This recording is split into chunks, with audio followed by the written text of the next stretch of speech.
Muito boa tarde a cada um de vocês. Para todos os seus pais, um feliz Dia dos Pais. Mas eu gostaria de falar hoje um pouco sobre os 7 hábitos das pessoas altamente eficazes, que quem escreveu foi o irmão Stephen R. Covey.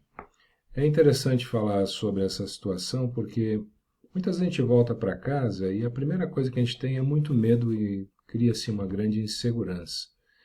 E você, como uma pessoa que fez uma missão, não tem que ter medo, não tem que se sentir vulnerável, não tem que ter dificuldade de buscar um trabalho, enfim.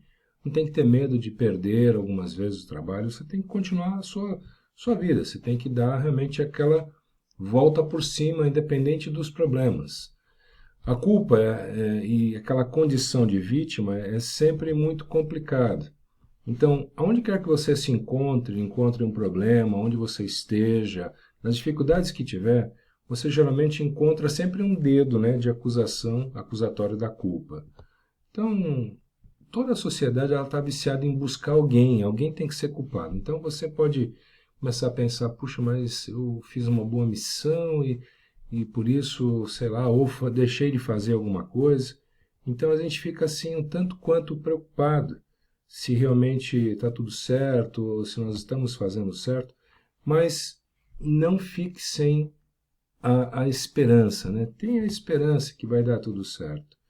Então, aquele aqui que nem o irmão fala, né? Os filhos da culpa são o ceticismo, a desesperança. Quando nos permitimos pensar que somos vítimas das nossas circunstâncias, cedemos ao problema do determinismo. Perdemos a esperança, a motivação e nos acomodamos à resignação e estagnação. Você não pode realmente pensar nisso. O que muitas vezes tem faltado na vida das pessoas é equilíbrio. Isso eu já falei para vocês na missão muitas vezes. Sem equilíbrio, você não consegue realmente ter uma vida forte, né? A nossa vida na sociedade, do telefone celular e todas essas tecnologias, né, é muito exigente, estressante, é muito exaustivo para você. Então, apesar dos esforços de administrar o tempo, de fazer mais e de alcançar uma eficiência maior por meio das maravilhas da tecnologia moderna, nós nos perdemos no emaranhado de afazeres todos os dias. Então, equilíbrio. Lembra-se, tem que ter equilíbrio. Você não pode, e agora eu não estou conseguindo fazer. Não, você vai fazer, vai dar tudo certo. Então, calma, vai dar. Lembra-se que tudo isso, se você não administrar bem na sua mente, vai trazer a ânsia de ser compreendido. Às vezes você vai realmente perder às vezes muitas coisas que podem favorecer você, né? Como ele diz assim, ó, poucas necessidades do coração humano são maiores que a necessidade de ser compreendido, de ter uma voz que seja ouvida, respeitada e valorizada, de ter influência. A maioria das pessoas, né, acredita que o segredo da influência é a comunicação e fazer-se compreendido e falar de modo persuasivo. Mas olha, tem que ter calma, tem que ter bastante calma. E aí a gente vai pensar assim, será que é somente isto? Então, o conflito e as diferenças, né? As pessoas têm muitas características em comum, mas ao mesmo tempo são magnificamente diferentes. Elas pensam de um modo diferente. Elas possuem valores, motivações, objetivos muito diferentes, às vezes muito competitivos. Você que serviu missão, que gostava de batizar toda semana, você vai às vezes se chocar com algumas situações dessas diferenças. A sociedade nos leva ao ganha, mas o que você puder, tem que ganhar tudo. Ganha isso, ganha aquilo, mas a gente está sempre tentando ganhar na frente dos outros, sem ter realmente uma participação, uma cooperação. Então, na situação ganha mais do que você puder, apesar da habilidosa arte da concessão, quando ambos os lados cedem nas suas posições, até um ponto aceitável por ambos, sempre deixa um gosto de algo mal resolvido. Por quê? Às vezes só um ganha. Então a gente tem que ter uma cooperação mais criativa.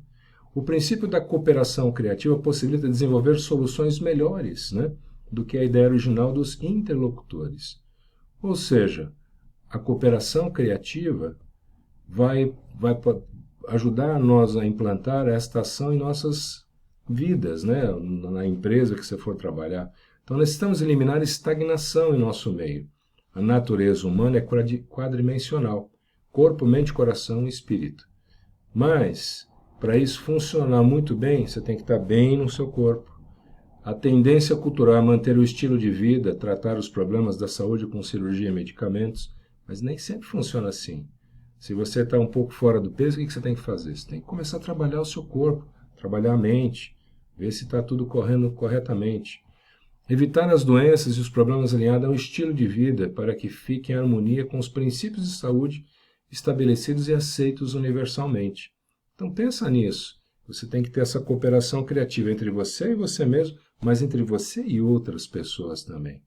Então, trabalhem na cooperação criativa, a mente, né? Como é que você tem a sua mente, como é que você está pensando. Então, tendência cultural, assistir televisão e entreter-se, fica só fazer isso. Parece muito a minha cara, né? Eu adoro televisão.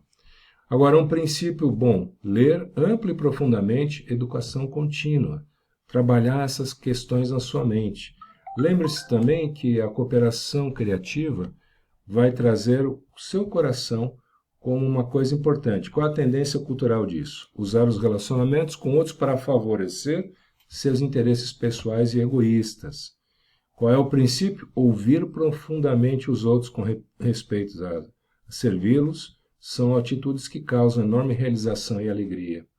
Lembre-se que eu sempre falei para vocês que a gente precisa servir os outros, trabalhar ajudando as pessoas. Pensem nisso, isso é bem importante. Dentro disso nós temos o espírito, né? Qual a tendência? Sucumbir a um crescente secularismo e ceticismo.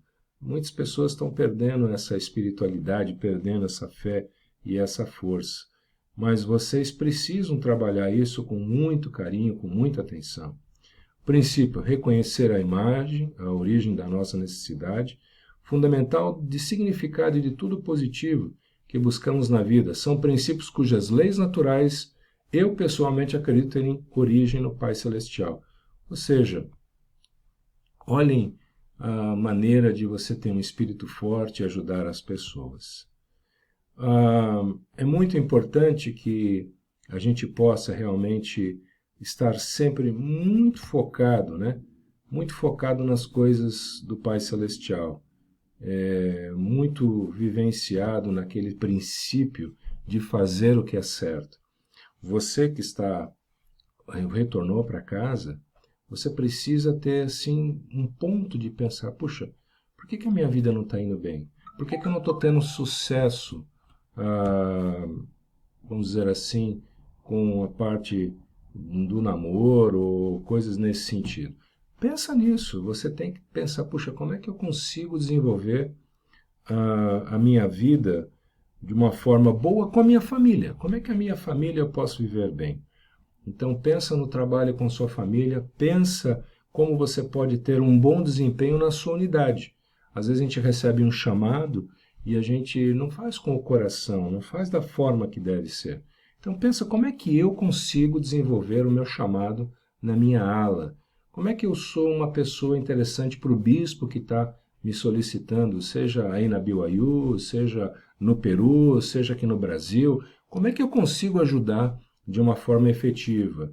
Porque muita gente reclamava do bispo aqui em Porto Alegre ou em Pelotas, né? Mas aí quando a gente volta para casa, a gente é aquele membro assim, mais ou menos. E a gente não pode ser mais ou menos, a gente tem que ser um membro muito determinado, muito forte. Equilíbrio. Vocês precisam lembrar do equilíbrio.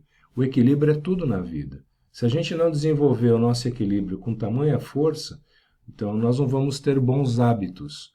Então os 7 hábitos, ele é um negócio muito importante e muito destacado. Que vocês sejam favorecidos, abençoados e que nós possamos, acima de tudo, ter forças para vencer as dificuldades. Eu espero que esse pequeno vídeo tenha dado a cada um de vocês que está me vendo aí nessa publicação do YouTube, isso possa te dar ânimo para você continuar a sua vida. Não seja muito exigente com as pessoas, procure construir bons relacionamentos. Trabalhe, ajude as pessoas a melhorarem, melhore-se a si mesmo. Seja uma pessoa realmente servidora. Se você servir, vai ser campeão. Que o Senhor nos abençoe e os fortaleça. E eu deixo isso em nome de Jesus Cristo também.